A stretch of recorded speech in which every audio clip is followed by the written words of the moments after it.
আল্লাহ কখন কার তকদির পরিবর্তন করে দেয় বলা যায় না। সামান্য একটা কাজও হয়ে যেতে পারে আপনার জীবনের জন্য জান্নাত পাওয়ার মাধ্যম।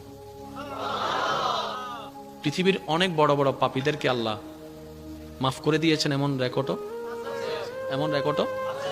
এবার একটু শুনেন, হযরত মূসা আলাইহিস সালামের যুগে একজন পাপিষ্ঠ, এমন পাপিষ্ঠ ছিল যাকে সমাজ থেকে সবাই বহিষ্কার করে দিয়েছে। যখন তার শরীর দুর্বল হয়ে গিয়েছে, রোগাক্রান্ত হয়ে গিয়েছে, ক্ষমতা শেষ হয়ে গিয়েছে, সবাই তাকে এলাকা থেকে বের করে দিয়েছে। এমন একটা জায়গায় তাকে ফেলে দিয়েছে যেখানে আশেপাশে কেউ। এবার সে যখন অসুস্থ শরীর, খাবার নাই, ঘুম নাই, শরীরের মধ্যে ক্ষত বিক্ষত, একদম জরজন্য অবস্থা, যখন তার পাশে কেউ নাই, এবার সে চোখের পানি ছেড়ে রবের দিকে তাকিয়ে বলে, ইয়া রব, সবাই তো আমাকে ফেলে দিয়েছে, তুমিও কি আমাকে ফেলে দিবা? মাওলা, তুমি না রহমান, তুমি না গফফার, তুমি না সত্তার, তুমি না খালিক। ও মাওলা, তোমার দরবারে তো রহমতের কোনো কমতি নাই, আমি ভুল করেছি মাওলা, তোমারই তো করেছি, তুমি চাইলে তো মাফ করে দিতে পারো। এরকম সে কান্না করতে করতে করতে এক পর্যায়ে তার নিঃশ্বাস বের হয়ে গেছে, সে মারা গিয়েছে। ইন্না লিল্লাহি ওয়া ইন্না ইলাইহি রাজিউন। অন্যদিকে আল্লাহ তাআলা মূসা নবীকে বললেন, হে মূসা, তুমি অমুক জায়গায় যাও, ওইখানে আমার একজন বান্দা মারা গিয়েছে, তুমি তাকে সুন্দরভাবে গোসল টোসল করিয়ে আমি আল্লাহর দেওয়া বিধান মোতাবেক তাকে দাফন করে আসো। তো যেহেতু মূসা নবী আল্লাহর নির্দেশ পেয়েছেন, কোন মূসা নবী? যিনি নবী, জলিলুল কদর একজন নবী। উনি ওই এলাকায় গিয়ে যখন খুঁজতে লাগলেন মানুষটাকে, সবাই বললেন, আপনি একজন নবী, এরকম গুনাহগারকে আপনি খুঁজেন কেন? তো রব পাঠালেন যেহেতু, বুঝে শুনে পাঠিয়েছেন। এখন আয়েশা দেখেছে সবাই ওনার বিপক্ষে, কাহিনী তো মিলে না, ব্যাপারটা কি? যেহেতু রবের হুকুম এসেছে, কারো কথা শোনার কোনো দরকার নেই। এবার উনি গিয়ে সমস্ত কাজকর্ম করে আল্লাহর দেওয়া বিধান মোতাবেক ওনাকে দাফন করলেন। এবার মনে মনে প্রশ্নটা রবকে করলেন, ইয়া রব, সবাই তাকে পাপী বলছে, কিন্তু তুমি আমার মতো একজন নবীকে দিয়ে তাকে গোসল দেওয়াইলা, নিশ্চয় তার তো কোনো কাজ তোমার পছন্দ হয়েছে। রব বলে, এলাকার মানুষ যা বলছে সব সত্য, সে অনেক পাপী, সেটা সত্য, কিন্তু সে মৃত্যুবরণ করার আগে আমাকে এত সুন্দরভাবে ডেকেছে, এত মায়া করে ডেকেছে, এত ভালোবাসা নিয়ে আমার নামকে ডেকেছে এবং আমার কাছে সারেন্ডার করেছে, আমি রব মালিক ইয়াউমিদ্দিন, আমি মালিক। তার সারা জীবনের গুনাহকে খুশি হয়ে ক্ষমা করে দিয়েছে। মূসা নবীর উম্মতকে যদি আল্লাহ এমন দয়া করতে পারেন, আপনি আমি তো রাহমাতুল লিল আলামিন নবীর উম্মত।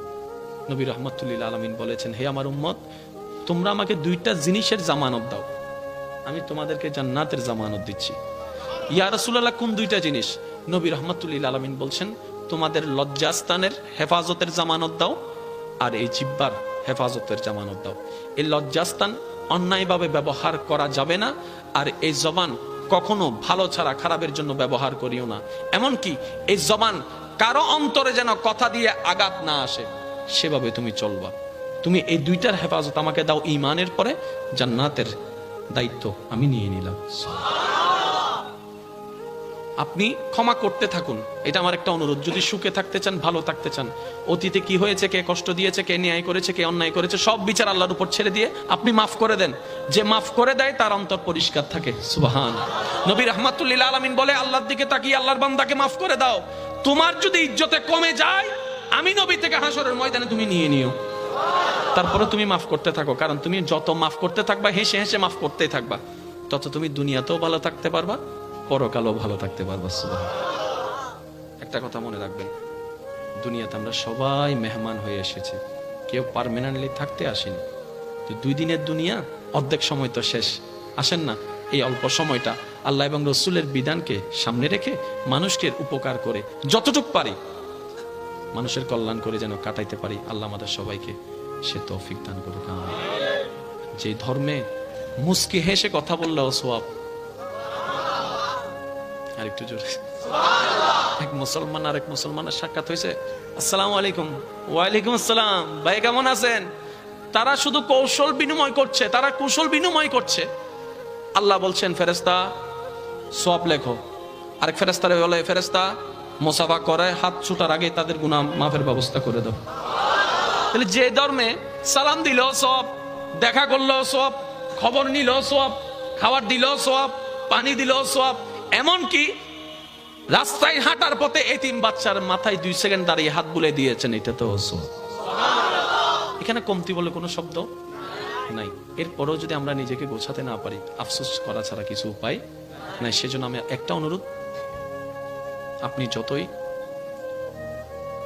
যতটুকু পারেন আপনার সাধ্য মোতাবেক মানুষের উপকার করার চেষ্টা করবেন। হ্যাঁ, আপনি বলবেন আমার উপকারের দাম পাই না, ভালো ব্যবহারের দাম পাই না, আমি সেবা করলে সেটার দাম পাই না, আমি ভালো করলে আমাকে উল্টা করে। হ্যাঁ, আমি আপনার সব কথা মানলাম, তো অনুরোধ রাখবো বিনিময়টা ওই বান্দার থেকে চেয়েন না, ওই বান্দার রব থেকে চান। বান্দা দিলে আর কদ্দুর দিবে, কিন্তু ওর রব যখন দেওয়া শুরু করবে আপনি রাখার জায়গা পাবেন না। আপনি শাশুড়ি দেখবেন না, আপনি বউ দেখবেন না, আপনি স্বামী দেখবেন না, আপনি মা দেখবেন না, আপনি বাবা দেখবেন না, আপনি চাচাতো ভাই, কোনো কিছু দেখবেন না। আপনি শুধু দেখবেন একটাই, এটা আমার রবের বান্দা, এটা আমার রবের বান্দা, এটা আমার রবের বান্দা, এটা আমার রবের বান্দা। তো কেউ যদি জিজ্ঞেস করে তুই শাশুড়ির এমন সেবা করছিস কেন, আরে তোর তো একটা জীবন আছে, আপনি বলবেন আমি আর শাশুড়ির সেবা করছি না, আমি আমার রবের একজন বান্দার সেবা করছি, শুধু আমার রবের দয়া পাওয়ার জন্য। এবার শাশুড়িকে জিজ্ঞেস করা হচ্ছে আপনি বউকে এত ছাড় দিলেন কেন, বউয়ের সাথে এত ফ্রেন্ডলি চলেন কেন? আপনি বলবেন আমি আমার ছেলের বউয়ের সাথে চলি না, আমি আমার মেয়ের সাথে চলি। আরে আমার মেয়েটা তো আমার রবের বান্দা, আমি আমার রবের বান্দাকে খুশি করে চলার চেষ্টা করছি। আল্লাহ আমাদের সবাইকে বুঝার, আমল করার তৌফিক দান করুন। সইবেন যত, পাইবেন তত। মনে থাকবে ইনশাআল্লাহ। একটা দাওয়াত আসছে পূর্ব কচুখাইন যুব সেনানী সংঘের ব্যবস্থাপনায় আগামী 19শে নভেম্বর পূর্ব কচুখাইন জামে মসজিদ মোহাম্মদিয়া দরবার শরীফ প্রাঙ্গণে। ওখানে মেহমানে আলা থাকবেন রৌনকে আহলে সুন্নাত আল্লামা আবু সুফিয়ান খান আবিদি আল কাদেরি সাহেব, আর প্রধান বক্তা থাকবেন আমার ভাই রৌনকে আহলে সুন্নাত শাইখ ডক্টর সাইফুল আজম বাবর আল আজহারি সাহেব, আরও অনেকেই থাকবেন 19শে নভেম্বর পূর্ব কচুখাইন জামে মসজিদে। ইনশাল্লাহ আপনাদেরকে দাওয়াত দেওয়া হলো, যাওয়ার চেষ্টা করবেন। নামাজ ছাড়া যাবে? আমি আওয়াজটা শুনি নাই। কার স্বার্থে? নিজের স্বার্থে। কার স্বার্থে? নামাজের ভিতরে ব্যায়াম আছে না নাই? নামাজের ভিতরে ব্যায়াম আছে না নাই? নামাজের ভিতরে মনের শান্তি আছে না নাই? নামাজের ভিতরে আত্মতৃপ্তি আছে না নাই? মনে রাখবেন, একটা হচ্ছে দেহের খাদ্য, হুজুর, একটা হচ্ছে শরীরের শক্তির জন্য দেহের খাদ্য, আরেকটা হচ্ছে রুহের খাদ্য। আমরা বেশিরভাগ ক্ষেত্রে দেহের খাদ্যটাকে দেওয়ার চেষ্টা করি, রুহের খাদ্যটা দেওয়ার চেষ্টা করি না। মনে রাখবেন, দেহের খাদ্য পৃথিবীতে কাজে লাগে, রুহের খাদ্য পৃথিবীতেও কাজে লাগে, কবরে হাসরেও কাজে লাগবে। সুবহানাল্লাহ। এমন একটা জীবন বানান আল্লাহর রহমতকে সাথে নিয়ে, যেন সবাই আপনার জন্য অন্ধকার একটা ঘর খনন করবে, কিন্তু আপনাকে রাখার পরে উপরে মাটি দিয়ে অন্ধকার করে দেওয়ার সাথে সাথে আল্লাহর রহমতে যেন আপনার অন্তর থেকে নূর বের হয়ে সমস্ত কবরের অন্ধকারকে হার মানায় দেয়। কাদ আফলাহা মান যাক্কাহা। আল্লাহ আমাদের সবাইকে কবুল করুক, আমিন। আজকের মাহফিলকে কবুল করুক। সভাপতি মহোদয় আছেন, আর উলামায়ে কেরাম আছেন, আল্লাহ পাক ওনাদের হায়াতে এলমে হাজার গুণ বরকত দান করুক, আমিন। আগামী বছর এই মাহফিলকে আরো সুন্দরভাবে আয়োজন করার তৌফিক দান করুক। অত্র এলাকায় যত সুন্নিয়তের মাহফিল হয়, আল্লাহ প্রত্যেকটি মাহফিলকে কবুল আর মঞ্জুর করুক, আমিন। ইয়া নবী সালাম আলাইকা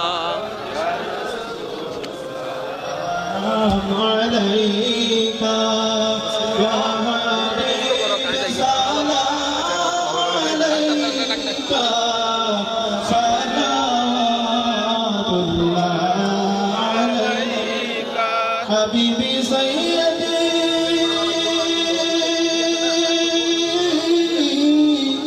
ইয়া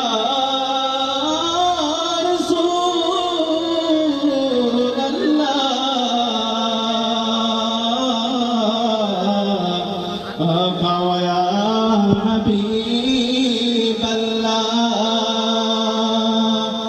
আজানে